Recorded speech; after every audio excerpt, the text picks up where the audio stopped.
Welcome to the How to Play Piano Chords Like Gareth Plays Piano Chords video. It's quite a niche video, not many people have been crying out for it, but I thought it would be helpful for two kinds of people. Firstly, if you are just kind of getting to grips with the piano in the first place and would like to be able to play our songs, you'll have noted in our sheet music that most of it has, or a lot of it has, the melody line written out, so that's the tune. And the words underneath the tune, but then it doesn't have any piano music, so it doesn't tell you what to do with your left hand. All it's giving you is a single note at a time. So maybe this will be helpful for you. I started playing chords on the piano, learning how to do that when I was about 14 or so, and I really enjoyed that because it meant that I could then sing along to stuff. So maybe that's something you'll enjoy doing. It's also for people who are very good at the piano but have never been taught how to do this kind of music. You'd be more described as classically trained, and you can do all the twiddly bits, and you are way better at the piano than I am. But I have, from time to time, played with people who have said that's actually quite a tricky thing, just changing the mindset from classical playing where you have notes to hit and you want to make sure you hit them in exactly the way that they're written out, to something that is very much less defined, and that can be cause issues in terms of just confidence, thinking like, am I allowed, confidence and feeling that you're doing the right thing. How do I know if I'm playing it well? But then also just the sorts of things to aim for to help people in singing. So those are maybe two different groups that might find this video helpful. As I said at the beginning, it's how I play chords. I'm sure you can find much better how to play chords piano videos out there, but this is mine. I thought we'd share it how we do it, and then at least you can have confidence that you do it as in our sort of way, if that helps you at all. But echoing what I said in the earlier video, you don't have to play like me. That's totally fine. All right. So let's just talk. I'm going to start pretty basic. I'm going to assume you know the notes of the piano, and that's pretty much it. That'll be hopefully enough for you to just understand what I'm saying. You might need to watch the video one or two times to get a sense of it. But I'll try and go as slowly as I can in terms of each step. But we'll go quite quickly from starting basic to playing the song as I would play it. Okay, so let's look at the keyboard. Let's take the chord C. So in the sheet music, you'll see that, for example, Lift Up Your Voices is in the key of C. When you see this letter C at the top of the music, that is a C chord to accompany the tune. So here's how I build a C chord. Firstly, find the note C. And then if it doesn't have any other letters, if it only has C, that's called a C major chord. And the way to build a C major chord is to go up 4 semitones from the C, the start note. So up 4, 1, 2, 3, 4. And that, you can see, is an E. And then you go up another 3 semitones from that second note. 1, 2, 3. So now we have C, E, G. 4 semitones to the middle one, then 3 more semitones to the top one. And that is your chord of C. You can play more notes of that same chord in there if you wanted. You can go up to the next C, but you can tell those are the three main notes in the chord of C. The next thing to know is you can play it like this, but you can also play different inversions, they're called. So you can start with a different note at the bottom. So we could start, once we know what those notes are, C, E, G, we can play them in any kind of mix. So you could start with the E on the bottom. Then there's the G. And now you just find the next C up there. That's known as the second inversion. And then maybe you could work out what the third inversion would be. That was the first inversion. Second inversion. Can you work out what the third inversion would be? Starting on the G, up to the C, then up to the E. That's the third inversion. And then the next inversion is actually background to the first one, just up an octave. Now, all those three chords sound the same. They'll work with the tune. So, come on, come in, everybody. Come on, come in, everybody. And come on, come in, everybody. That works with any of the inversions on the chords. So then the question becomes, where do you put the inversion? Which one do you choose? And then it's partly a matter of choice and style, up to you. Instinctively, when I have a C chord, I'll do this third inversion, starting with a G. And that's certainly how I play Lift Up Your Voices. I'll start with that. you can build exactly the same chord using any note. So let's say a more tricky note, A flat. We don't have many songs with A flats in, but we do have some, I think. You can do exactly the same thing. You start with the A flat, and then you build up 4 semitones. 1, 2, 3, 4, and then another 3. And there are your 3 notes of the A flat major chord. A flat, C, and E flat. And you can do the same thing again with the inversions. There's a first inversion, here's the second inversion, and here's the third inversion. So with that you can play any major chord anywhere you like. What I'll talk about now is the different types of chord. As I said earlier, we're going to go quite quickly through a lot of stuff. So if this is all new to you, this will be far too much information. But I wanted to give you everything in one place so then you can work on this little bit and then come back to the next one. Okay, the next, I was going to say major type of chord. It's actually technically the minor chord. It's literally not the major chord, but it's a chord you'll come across often, is a minor chord. And that would be written with a little M after it. So a C minor chord would be C, M. And the way to build the chord is you just swap around the middle 2 semitones. So instead of going up 4, you go up 3. 1, 2, 3. And then you go up the 4. 1, 2, 3, 4. And that's a minor chord. Now the sound of that is very different. It's sad, it's moody. The only change you may notice is that the middle note has gone down 1 semitone. This is C major. Happy, bright. This is C minor. Sad, moody. That's the only difference. And that minor chord, you can build any minor chord again in the same way. A flat, up 3, up 4. And you can do the inversions in the same way. So on going back to the C minor, you can do the first inversion and the second inversion and the third inversion. Those moves, as you start to see them together, you might start to have a clue about how you might choose different inversions. So if, for example, I was going from C in that to an A flat. Now there aren't many, I don't think anyone would ever do that because it's going to sound weird. But imagine we were doing that. If we're going to go to an A flat from this, doesn't sound too bad actually, does it? To move your hands down that is quite clunky and a bit, it's not very natural to do. But if you choose different inversions, so if I start with a third inversion of C, then it's easy just to move to the first inversion of A flat. And sounds smoother than. Now that's up to you. You could choose to play if you wanted. This is where it becomes more about your choice than it does about what's written on the music. In fact, it's not written on the music. You have to figure out what sounds best, what serves the singing, or if you're just playing for yourself, what you like the sound of. Okay, let's keep going. We're now going to get into more complicated chords, and then we'll think about the left hand, which is in some ways a bit more simple. More complicated chords. There are, in our music, there are loads and loads of different chords you could learn. Just the ones that we would tend to use in our music, Awesome Cutlery stuff, are the more well-known ones. I'll just go through them briefly so you can see what they look like, and I'll use C major as the base for them all. So C7, you add in the note, you have the C, and then you add in what is known as the 7th note in the scale, which is the B flat here. So to build the 7th, you go on another 3 semitones from the G, and that gives you a whole lot of extra inversions you can do.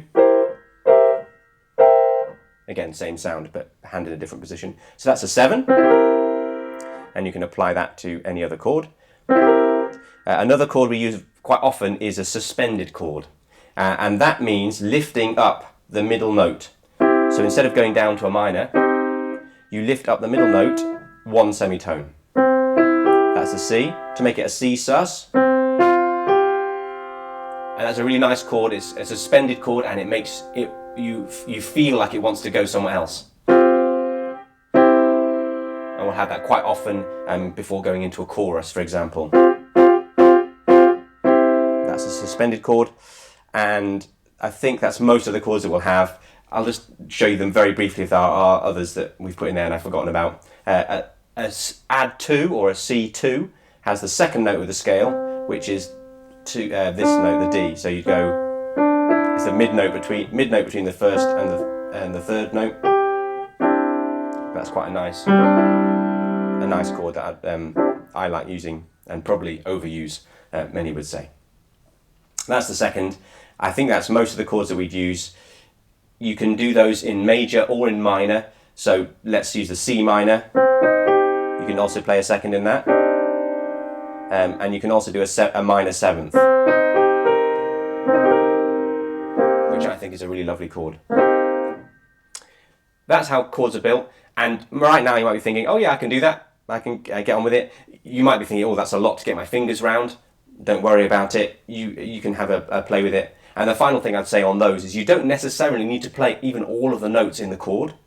In a minor chord, the most important note is this one. That's the one that makes it minor. If you miss out the G or the C, then that'll probably still work. But if you miss out the third, you don't know if it's major or minor. So that's something to play with. Don't feel like you have to hit in a C minor 7 chord, you have to hit all the notes.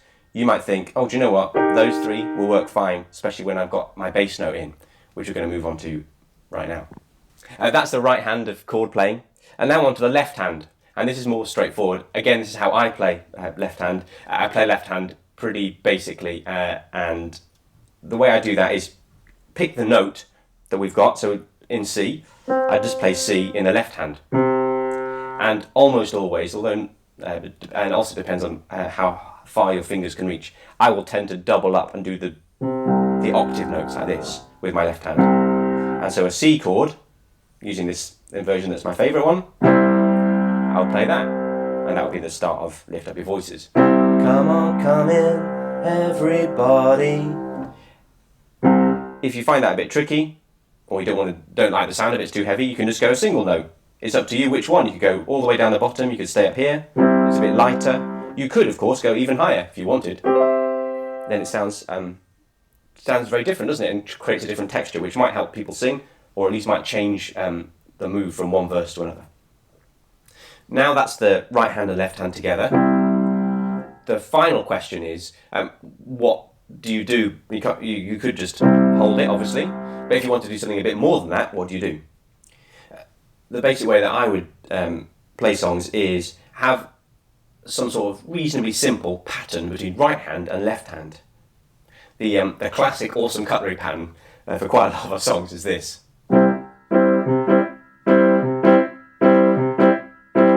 So that is da da da da da da da. That's it.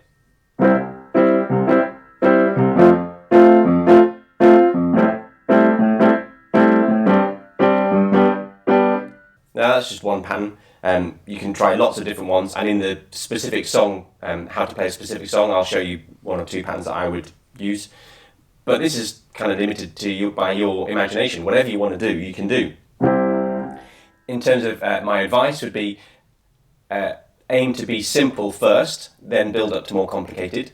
And particularly if you're helping other people sing, always start with a firm first beat.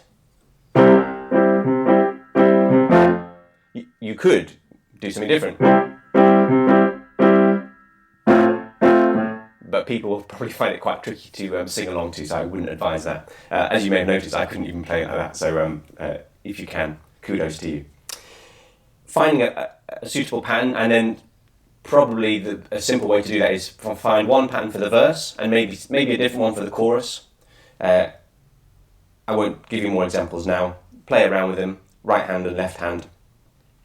The other thing I'll say is you can then, at moments where you want to build the intensity, like coming out of a verse into a chorus, you could have another little pattern there. The most basic would be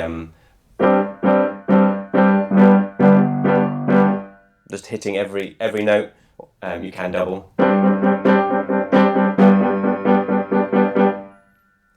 Now, if you're new to this will feel loads and loads of information. But all I'm doing there is playing a G sus chord, a G sus4 chord, and then resolving it to the G with a G in the bass line.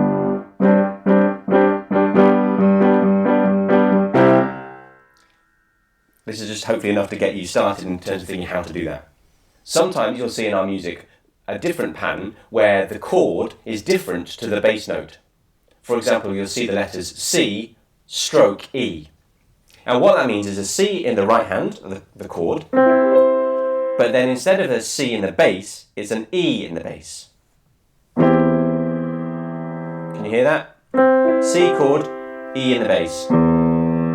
And that again is a chord that wants to move somewhere. Quite often that will be up to the F. You have a G over B, which will look like that. That's where you have a different note, C stroke, or chord stroke, single note. And that single note is just for the left hand. You don't need to worry about it in the right hand.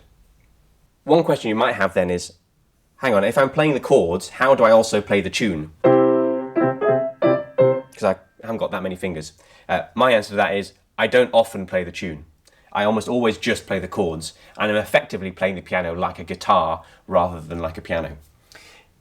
The exception to that is if there's a bit of the tune that I think people could do with a bit of help on, just knowing exactly how it goes. I might then stop being busy with the pattern and might just hold the note and then do a bit of the tune.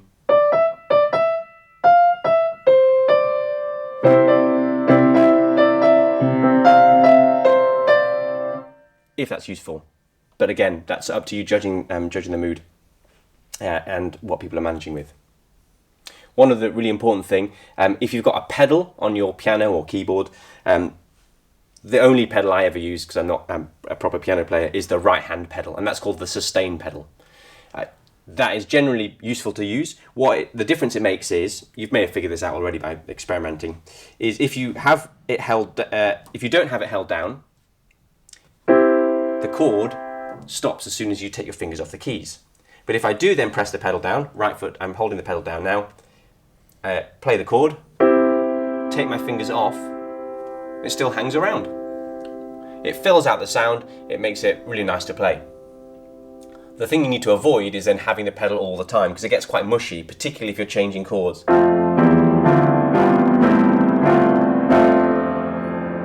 not a great sound now, is it? So what do? The basic thing, takes a bit of coordination between your hands and your foot, is to let go of the pedal and put it back on when you're coming to a new chord. So for example, if I was going to play C to F, I'd put down the pedal, up, down, up, down, up, down, down, up, down. And you just have to release it briefly. It's more like up, down, up, down. You don't have to do it for very long. It just stops the previous notes from ringing out and it gives you a clean slate. So if you think, oh, it's getting a bit mushy, pick up your foot, then pop it down again. But as I said earlier, all up to you about what sounds best, what you want to have in there. That's the end of how to play the piano like I play the piano. I've basically told you everything I know. So over to you now to do with that what you want. I think that the final thing I'd say for people who are more classically trained is it is tricky, and I think I find the problem going the other way where I have to play a fiddly bit of tune. I really struggle with that. Part of it is letting go of what you know and what you're used to and more comfortable with. When it comes to playing our songs, we give you full permission to do whatever you like in terms of the feel of it. A helpful thing might be finding a rhythm player, maybe a guitarist or a bass player or someone playing the cajon, for example, who you could at least practice with. Trying to find what is sometimes referred to as the groove of a song, and that is what I've been talking about, the patterns really. How does it feel? That's really a really integral question. How does it feel? Because if we can get the feel right, then our fingers kind of follow the feeling, and then that helps people sing. But the best way to do that is just experiment and play with different people. Don't feel pressure to get the right notes. Just helping people sing, and don't worry about what your piano teacher would say if they were there in the room. And maybe they are in the room, I don't know. But don't worry about them. Think about just generally serving people, and you'll do really well when the more you can kind of sit loose to what is correct and proper within boundaries of at least playing a C major chord instead of a C minor chord and all the rest of that. The best thing that I can give you in terms of advice is finding someone to play with and just enjoy it. Focus on God, enjoy His goodness to you and the skills He's given you, and keeping learning in lots of different ways is always fun, isn't it? That's it for now. Thanks for watching this video. I hope you found it useful. If you do have any questions or comments, you can post them below. I think we will get notifications of that, and then we can post replies. Apart from that, enjoy the songs. We hope they're helpful to you, and that they help you express something of the joy that Jesus has given us. Take care.